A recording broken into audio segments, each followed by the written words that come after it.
بسم اللہ الرحمن الرحیم۔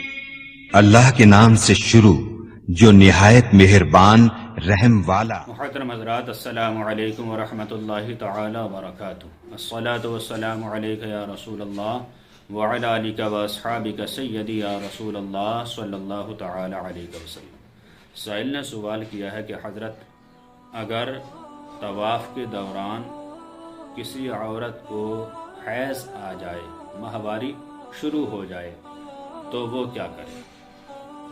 دیکھیے حضرات، اگر کسی عورت کو حیض کے دوران، طواف کے دوران حیض آ جائے تو وہ طواف کو روک دے اور انتظار کرے پاکی کے وقت تک۔ اگر ایام نہر نکل گئے تو اس پر کوئی دم نہیں، کوئی فدیہ نہیں۔ لیکن اگر ایام نہر چل رہے تھے اور وہ پاک ہو گئی اور اسے اتنا وقت مل گیا کہ وہ طواف کعبہ کے اکثر چکر لگا سکتی تھی تو اسے لگانے چاہیے تھے۔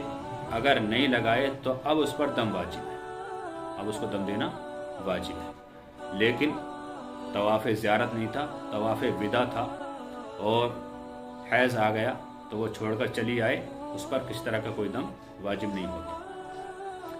ترمذی شریف حدیث نمبر 943 میں یہ واقعہ موجود ہے کہ حضرت عائشہ صدیقہ رضی اللہ تعالیٰ عنہ نے حضور صلی اللہ علیہ وسلم سے فرمایا، حضرت صفیہ بنت حی کو حیض آ گیا ہے، کیا ان کا طواف ساقط ہو گیا، کیا کرنا چاہیے؟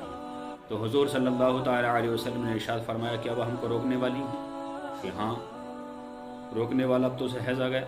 تو حضور صلی اللہ تعالیٰ علیہ وسلم نے ارشاد فرمایا، کیا اس نے طواف زیارت کر لیا؟ کہاں کر لیا؟ کہ اب کیا ہے کہ طواف وداع کرنا ہے؟ تو حضور صلی اللہ تعالیٰ علیہ وسلم نے ارشاد فرمایا، اب کوئی بات نہیں، اب اس پر کوئی دم واجب نہیں۔ لہٰذا حضرت عائشہ صدیقہ رضی اللہ تعالیٰ فرماتی ہیں، اگر کوئی عورت طواف کر رہی ہو اور طواف وداع کر رہی ہو اور اسے حیض آ جائے تو وہ چھوڑ کر واپس گھر کو آ سکتی ہے، اس پر کسی طرح کا کوئی دم واجب نہیں۔ امید ہے کہ مسئلہ بآسانی آپ سمجھ گئے ہوں گے۔